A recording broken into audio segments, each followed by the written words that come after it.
मराठी, हिंदी, इंग्रजी तीनही भाषा आल्याच पाहिजेत. उपमुख्यमंत्री अजित पवारांची प्रतिक्रिया. ज्यांना उद्योग काम नाही ते हिंदी मराठी वाद घालतात, अजित पवारांचं वक्तव्य. मराठीची सक्ती केवळ कागदावरच, मुख्यमंत्र्यांनी त्याकडे लक्ष द्यावं. हिंदीच्या सक्तीवरून राऊतांची टीका.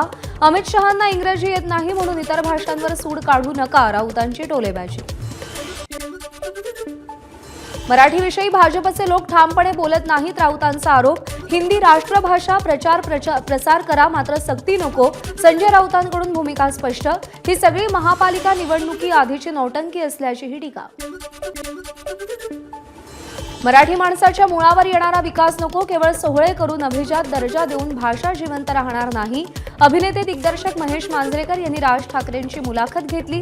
युट्यूब चॅनलच्या मुलाखतीत राज ठाकरेंनी ही सडेतोड मतं मांडली.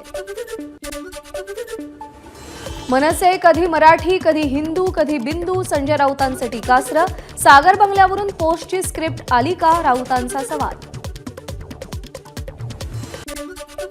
हिंदी भाषा सक्तीचा निर्णय चुकीचा, राज्याची भाषा मराठी असताना हिंदी लादणं योग्य नाही.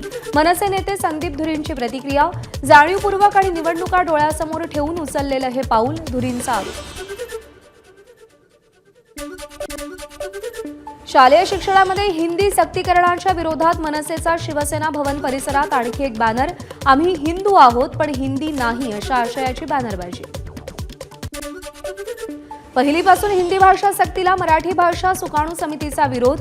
हिंदी भाषा अनिवार्य करण्याचा शासन निर्णय मागे घेण्याची मागणी. सुकाणू समितीला अंधारात ठेवून हिंदी सक्तीचा निर्णय.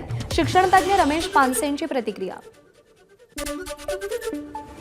राज्यातील सगळ्या शालेय शिक्षकांना ड्रेस कोड लागू होणार, त्यासाठी खारीचा वाटा म्हणून शासन निधी देखील उपलब्ध करून देणार.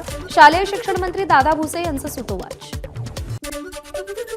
पुण्यातील विद्यार्थ्यांच्या आंदोलनाला यश. एमपीएससीची परीक्षा पुढे ढकलण्याचा निर्णय. आता मुख्य परीक्षा 26, 27 आणि 28 मे रोजी होणार. मुख्य परीक्षा 45 दिवस पुढे ढकलण्याची मागणी या विद्यार्थ्यांनी केली होती. बोगस शिक्षक घोटाळा प्रकरणात आणखी एकाला अटक. गोंदियातील बनावट कागदपत्र तयार करणाऱ्या महेंद्र म्हैसकरला अटक. शिक्षक घोटाळा प्रकरणात अटकेतील आरोपींची संख्या आता 6 वर.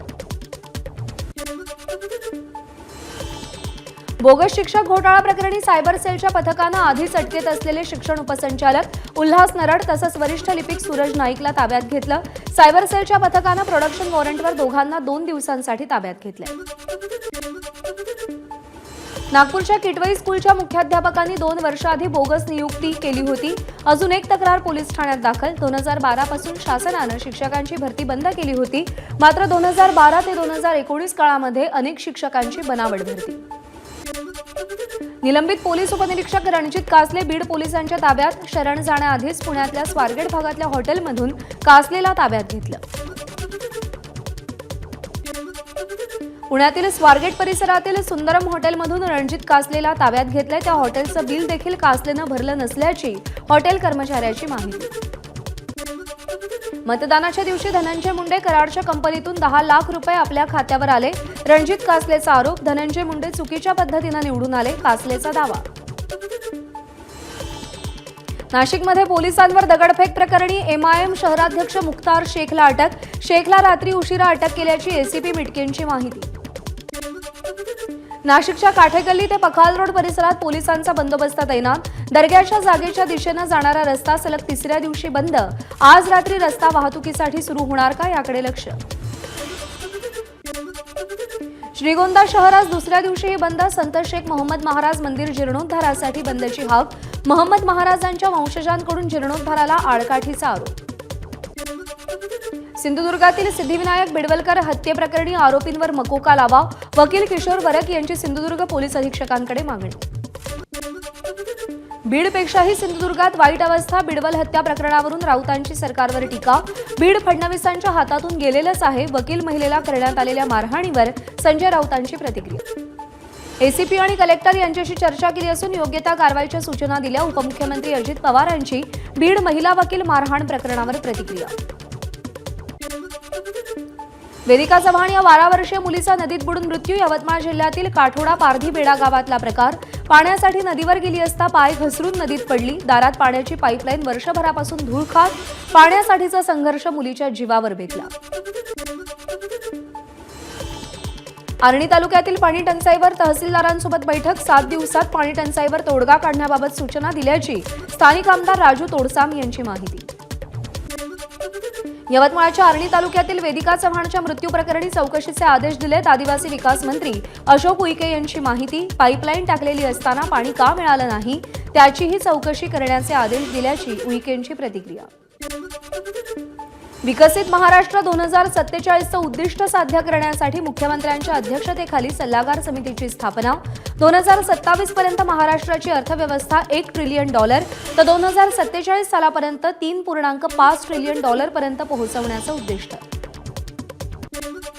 भाजप प्रदेश कार्यालयात आज दिवसभर रत्नागिरी, सिंधुदुर्ग, रायगड, ठाणे आणि मुंबई विभागाच्या मॅरेथॉन बैठका, मंडल अध्यक्ष आणि जिल्हाध्यक्ष निवडीसाठी भाजप कार्यकारी अध्यक्ष रवींद्र चव्हाण यांच्या उपस्थितीमध्ये खलबतं।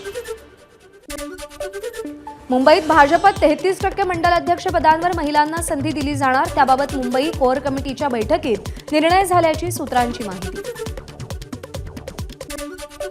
क्रांतीवीर चाफेकर बंधूंच्या वाड्याचं भव्य संग्रहालयात रूपांतर, मुख्यमंत्री देवेंद्र फडणवीसांच्या हस्ते संग्रहालयाचं लोकार्पण। पद्मश्री गिरीश प्रभुणेंच्या संकल्पनेतून वाड्याचं संग्रहालयात रूपांतर। चाफेकर बंधूंचं स्मारक प्रेरणा देणारं, प्रत्येक विद्यार्थ्यानं नागरिकांना स्मारकाला भेट दिलीच पाहिजे। स्मारकाच्या लोकार्पणानंतर फडणवीसांची प्रतिक्रिया। कर्जत जामखेड दौऱ्यावर असलेल्या अजित पवारांनी चहाच्या टपरीवर थांबून चहाचा आस्वाद घेतला। यावेळी आपल्या मुलाला MBBS करणाऱ्या टपरी मालकाचंही त्यांनी कौतुक केलं।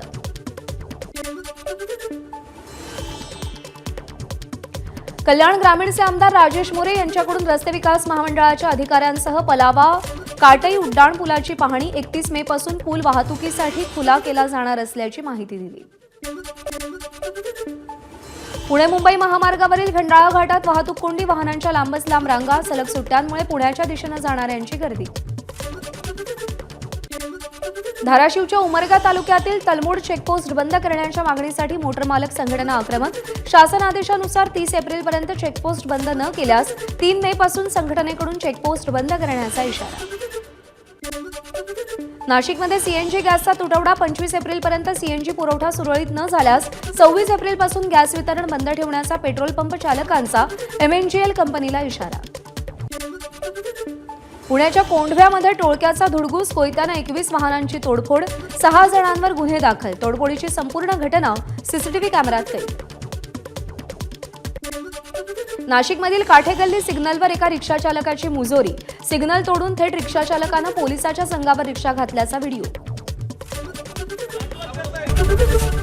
ABP माझा, उघडा डोळे बघा नीट।